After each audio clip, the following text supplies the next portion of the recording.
Hello दोस्तों, कैसे हैं आप सब। उम्मीद से अच्छे होंगे। अमरहा आप सबका स्वागत करता है। जैसा कि आप लोग जानते हैं कि हमारा टीम के द्वारा जब भी कोई सूचना दी जाती है वो बेहद महत्वपूर्ण होती है और आपके लिए लाभदायक होती है। चलिए चलते हैं इस महत्वपूर्ण सेशन पे। तो मैं बताना चाहता हूँ आप लोगों से कि जितने भी लोग यूपी ट्रिपल एस सी से जुड़े हुए हैं और जितने भी लोग अप्लाई कर दिए हैं फॉर्म में, जैसे 2016 से लेकर के अभी तक, और देखने को मिल रहा है कि बहुत ज़्यादा ऐसी कई सारी भर्तियां हैं जिन पे 5 साल 6 साल 7 साल हो चुके हैं और अभी भी उनका जो है फाइनलाइज नहीं किया गया है आयोग के द्वारा। आखिर इतना लेट लतीफ़ी क्यों होता है आयोग के द्वारा?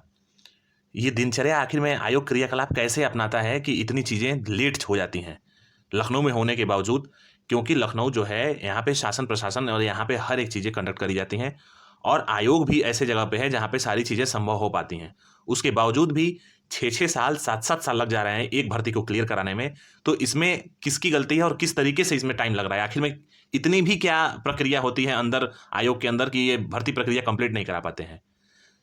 चाहे आप देख लीजिए आईबीपीएस कोई भी फॉर्म निकालता है बैंक से रिलेटेड या फिर किसी और संस्था से रिलेटेड, तो 6 से 7 महीने के अंदर अंदर फॉर्म से एडवर्टीजमेंट पब्लिश होने के बाद और उसका फाइनल सिलेक्शन यानी कि ज्वाइनिंग होने तक 6 से 7 महीने में वो ज्वाइनिंग करा देता है।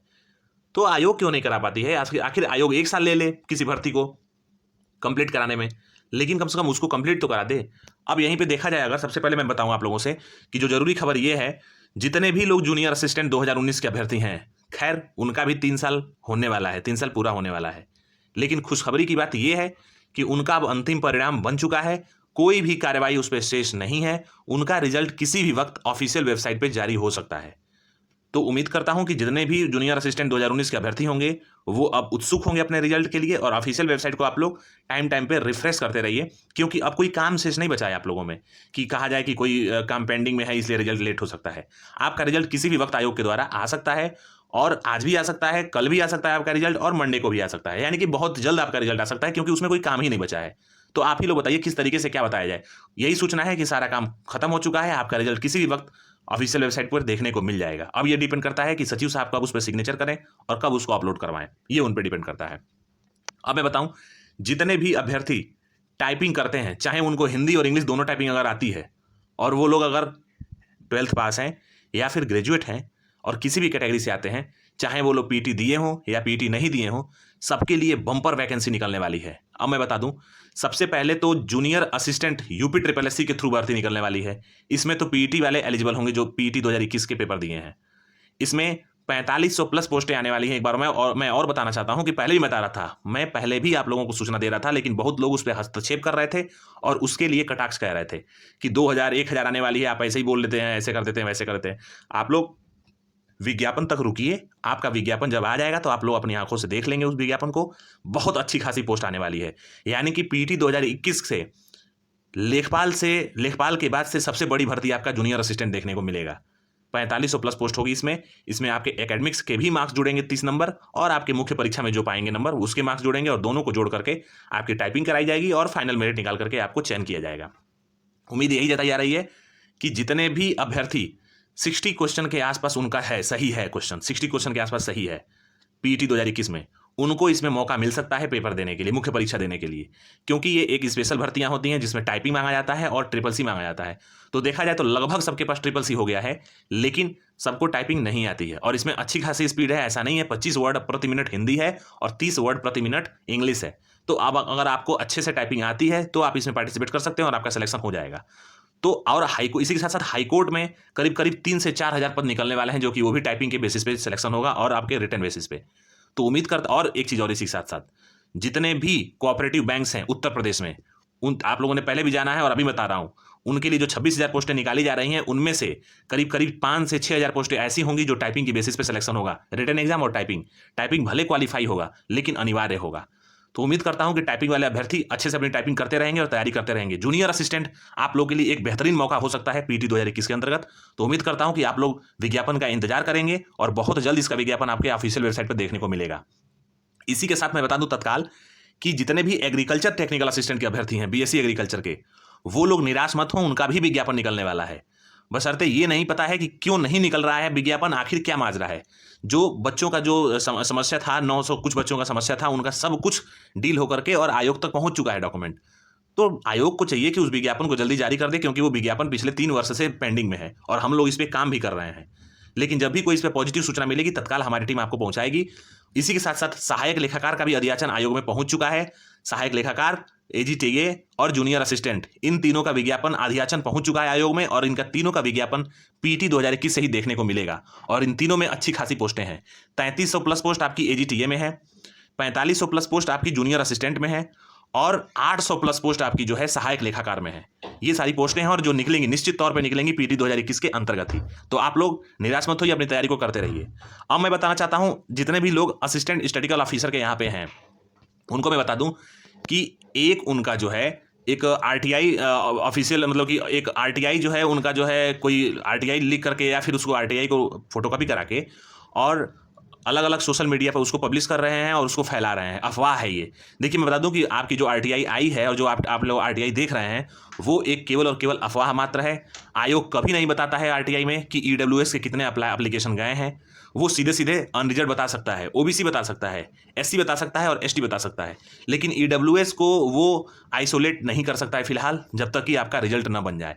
तो इसलिए आप लोगों से मैं उम्मीद करता हूं कि आप लोग इस अफवाहों से बचेंगे। आयोग केवल और केवल एक रॉ डाटा आपको दे सकता है। उसमें जो एक ऑफिशियल डेटा होता है और जो एक सेपरेट डेटा होता है ईडब्ल्यूएस और जनरल का, उसको अभी आयोग नहीं दे सकता है। और आप लोग आरटीआई लगा करके इस चीज़ को देख सकते हैं, देख लीजिएगा, नहीं देगा। तो इसलिए मैं बता रहा हूँ कि जो आरटीआई पब्लिश हो रही है और जो आप लोग को देखने को मिल रहा है वायरल के माध्यम से, वो केवल और केवल अफवाह मात्र है, जिसमें ईडब्ल्यूएस के 1400 कुछ अभ्यर्थी को एप्लीकेशन दिखाया गया है। तो आप लोग उस पर भरोसा मत करिए, ध्यान मत दीजिए, वो केवल और केवल अफवाह है। इसी के साथ मैं बताना चाहता हूं कि इक्विवेलेंसी की मैं बात अगर कर दूं तो जितने भी लोग चूंकि कुछ इंटरव्यू के बेसिस पे, सीधी भर्तियों के बेसिस पे असिस्टेंट स्टैटिस्टिकल ऑफिसर की भर्ती आयोग के द्वारा पहले कराई जा चुकी है, जिसमें 41 पोस्टें थी करीब करीब, और 37 जो है उसमें अभ्यर्थी चयनित किए गए थे, जिनको अब जाकर के स्थायी किया गया है। चूंकि जानते ही आप लोग कि 2 साल प्रोविजन पीरियड होता है, उसके बाद से स्थायी होती है पोस्टें। तो अब जाकर उनको पोस्ट अस्थायी किया गया। तो बहुत लोग कह रहे थे कि सर इसमें केवल ओ लेवल चला था और इसी के साथ साथ कंप्यूटर साइंस चला था जो 1 वर्ष का था। तो मैं आपको बता दूं कि उस समय कोई भी शासनादेश नहीं था और मेरे पास आरटीआई की प्रूफ है निश्चित तौर पे, जो मैं आपको पहले बताया हूं कि कौन कौन सी डिग्रियां मान्य होंगी, कौन कौन से इक्विवेलेंसी बनती है एएसओ में ओ लेवल के सापेक्ष, वही मान्य होगा, 100% वो मान्य होगा। मैं ऐसे हवा में बात नहीं करता, मेरे पास वैलिड प्रूफ है, इसलिए हम बात करते हैं, क्योंकि यह एक ऑनलाइन प्लेटफॉर्म है जिसमें सभी लोग चीज़ों को देख सकते हैं और देखते हैं। तो इसलिए बता रहा हूँ कि बिना प्रूफ के कोई भी बात यहाँ पे करना उचित नहीं होता है। तो यकीन मानिए कि जो कुछ भी हम बताते हैं या जो कुछ भी हमारे टीम के द्वारा बताया जाता है वो महत्वपूर्ण होता है और ऑथेंटिक होता है, और समय आने पे आप लोगों को इसका प्रूफ मिलेगा भी। अब मैं बता दूं कि केंद्र सरकार ने 10 लाख भर्तियों को और आपका जो रिजल्ट है एएसओ का, वो रिजल्ट आपका जो है नवंबर माह में निकाला जाएगा। जितने भी बोरिंग टेक्नीशियन के अभ्यर्थी यहाँ पे मौजूद हैं, मैं उनको बताना चाहता हूं कि बोरिंग टेक्नीशियन का रिजल्ट नवंबर के लास्ट वीक में देखने को मिलेगा। अभी तक उम्मीद यही जताई जा रही है कि बोरिंग टेक्नीशियन का जो रिजल्ट है वो नवंबर के लास्ट वीक में आप लोगों को देखने को मिलेगा। अब मैं बता दूं कि केंद्र सरकार के द्वारा जो 10 लाख भर्तियों का मोदी जी द्वारा, अपने प्रधानमंत्री जी द्वारा घोषणा हुई थी, उस पर तेजी से काम चल रहा है। आप लोग देख ही रहे होंगे, जैसे कि सीजीएल में 20,000 पद आ गए हैं, उसी प्रकार से 1 लाख से अधिक पद जो है आपके बैंक में निकाले जाएंगे, जो अभी फिलहाल भर्तियां रनिंग में हैं। इसके अलावा 1 लाख पद और आने वाला है। तो आप लोग अगर बैंक से रिलेटेड हैं या फिर पहले कभी बैंक की तैयारी किए हैं तो आप लोग के लिए एक गोल्डन अपॉर्चुनिटी और अच्छी हो सकती है। अब मैं इसी के साथ बताना चाहता हूं कि अलग अलग जो इंडिविजुअल ऑटोनोमस बॉडी होती हैं और इंडिविजुअल डिपार्टमेंट्स होते हैं, उनके भी अलग अलग पद आने वाले हैं। यानी कि ये 10 लाख की अगर जो बात कही जा रही है, ये यकीन मानिए कि केंद्र सरकार के द्वारा इसको पूर्ण कराने की पूरी उम्मीद है, और 100% लग रहा है ऐसा कि ये लोग पूरा करा लेंगे इसको 1.5 साल के अंदर। अब मैं बताऊंगा आप लोगों को कि यूपी लेखपाल से रिलेटेड जितनी भी धांधली के मामले वायरल हो रहे हैं, इस पे आयोग का कोई भी सकारात्मक अभी तक रुझान नहीं देखने को मिला है। जो अच्छे कोचिंग सेंटर हैं, जो ऑनलाइन प्लेटफॉर्म है या फिर ऑफलाइन प्लेटफॉर्म है, और उसमें अच्छे डिग्निटीफुल इसमें टीचर हैं, वो इसके लिए कुछ सकारात्मक कदम उठाने वाले हैं। तो उम्मीद करता हूं कि अगर वो ट्विटर के माध्यम से उठाते हैं तो आप लोग पूर्ण रूप से उसमें सकारात्मक योगदान देंगे, और फिर अगर किसी और माध्यम से उठाते हैं तो आप लोग उसमें योगदान देंगे। हाँ, यकीन मानिए कि जो एक अच्छा अध्यापक होगा या फिर जो एक अच्छा ऑनलाइन प्लेटफॉर्म का संस्थापक होगा, वो कोई भी कदम उठाएगा तो उसमें विधिपूर्ण ही वो कदम रहेगा और अहिंसा से युक्त रहेगा, और वो कदम सबके लिए सम्माननीय रहेगा और सबके लिए सकारात्मक रहेगा। तो उम्मीद करता हूं कि आप लोग उसमें बढ़ चढ़ के हिस्सा लेंगे और योगदान देंगे। अब मैं बता दूं कि करीब 15,000 अभ्यर्थियों पे संदेह जाहिर किया गया है एसटीएफ के द्वारा यूपी लेखपाल की भर्ती में। तो मेरा तो यही मानना है कि अगर 15,000 अभ्यर्थियों पे ये संदेश जारी किया गया है और अगर ये पुख्ता सबूत मिल जाता है इसका, तो उन 15,000 अभ्यर्थियों को इस भर्ती प्रक्रिया से एलिमिनेट किया जाए और जो अभ्यर्थी इसमें शामिल नहीं हो पाए थे उनको दोबारा इसमें 15,000 नए अभ्यर्थियों को, यानी कि नीचे वाले अभ्यर्थियों को जिनका पॉइंट में सिलेक्शन रुक गया था मुख्य परीक्षा के लिए, उनको मौका दिया जाए। नए 15,000 अभ्यर्थियों को मौका दिया जाए और इसकी पुनः पेपर कराई जाए यूपी लेखपाल की, जिसमें अच्छे बच्चे पार्टिसिपेट करें और ज़्यादा से ज़्यादा लोगों को मौका मिले। आखिर एक अच्छे सरकार का, और जो सरकार अपने आप को बताती है कि हम अच्छे हैं और हमारा निष्पक्ष मामला है, तो निष्पक्षता को दिखाने के लिए आपको ये कदम उठाना चाहिए और बहुत जल्द उठाना चाहिए। इसमें कोई लेट लतीफ़ी नहीं होनी चाहिए। माननीय आयोग जो है यूपी SSSC, उनको भी अपने आप को एक तरीके से देखना चाहिए, जांच करना चाहिए, अपनी पड़ताल करनी चाहिए और अगर चीज़ें गलत पाई जा रही हैं तो तत्काल इस पेपर को निरस्त करना चाहिए और 15,000 अभ्यर्थियों को हटा करके नए अभ्यर्थियों को इसमें चांस देना चाहिए, जिससे कि उनका भी भला हो सके और उनके परिवार का भला हो सके। तो अगर आप इस बात से हमारे सहमत हैं कि नए अभ्यर्थियों को भी इसमें मौका मिले, 15,000 अभ्यर्थियों को, तो आप लोग जरूर इसका सपोर्ट करिएगा और जो भी अलग अलग संस्थाएं अपने कदम उठाने वाली हैं ट्विटर के माध्यम से, ऑनलाइन प्लेटफॉर्म के माध्यम से या सकारात्मक माध्यम से, उसमें आप लोग पार्टिसिपेट करिएगा। हमारा भी पूर्ण रूप से योगदान रहेगा और इसका एक एग्जाम्पल है रोजगार विद अंकित। अब मैं बताना चाहता हूं कि लोअर का जो रिजल्ट है वो जूनियर असिस्टेंट के बाद तत्काल निकाला जाएगा। 10 दिन के अंदर अंदर हो सकता है कि लोअर का भी रिजल्ट निकाल दिया जाए, लोअर पीसेस 2019 का। जब जूनियर असिस्टेंट का रिजल्ट निकाला जाएगा उसके बाद लोअर का आएगा रिजल्ट। लोअर के रिजल्ट के बाद से असिस्टेंट स्टैटिस्टिकल ऑफिसर का रिजल्ट आएगा, क्योंकि उस पर भी जो है काम खत्म ही होने वाला है जहां तक देखा जाए तो। और असिस्टेंट स्टैटिस्टिकल ऑफिसर के बाद से बोरिंग टेक्नीशियन का रिजल्ट आएगा। बोरिंग टेक्नीशियन की जो रिजल्ट है वो नवंबर के लास्ट वीक में आएगा और आपका जितने भी लोग जूनियर इंजीनियर के अभ्यर्थी हैं 2016 के, उनके लिए सूचना मिल रही है कि आपका भी रिजल्ट जूनियर बोरिंग टेक्नीशियन और आपका असिस्टेंट स्टैटिस्टिकल ऑफिसर के बीच में भी आपका रिजल्ट किसी भी वक्त निकाला जा सकता है। लेकिन 2018 पे अभी कोई सूचना नहीं मिली है, जिसकी वजह से मैं यहाँ पे कुछ बता नहीं सकता। अब मैं बताना चाहता हूँ कि वीडियो के री एग्जाम के लिए ज़्यादा से ज़्यादा एफर्ट डालिए आप लोग। हम लोग भी एफर्ट डाल रहे हैं और सक्षम अधिकारियों तक चीज़ों को पहुँचाने की कोशिश कर रहे हैं। जो चीज़ें कही जा रही हैं, जो ग्रुप बनाया गया था उसके द्वारा आप लोग काम करिए। जो भी काम है वो सकारात्मक है और विधिपूर्वक है, तो उसमें कोई भी डरने की आवश्यकता नहीं है। आप अपने हक की लड़ाई लड़ रहे हैं और अपने हक को सक्षम अधिकारियों तक एक प्रॉपर चैनल से पहुंचाने का काम कर रहे हैं, तो इसमें कोई भी घबराने की आवश्यकता नहीं है। और वो अधिकारी भी जानते हैं और वो भी कहीं ना कहीं इन प्रक्रियाओं से जूझते हुए आए होंगे और सेलेक्ट हुए होंगे।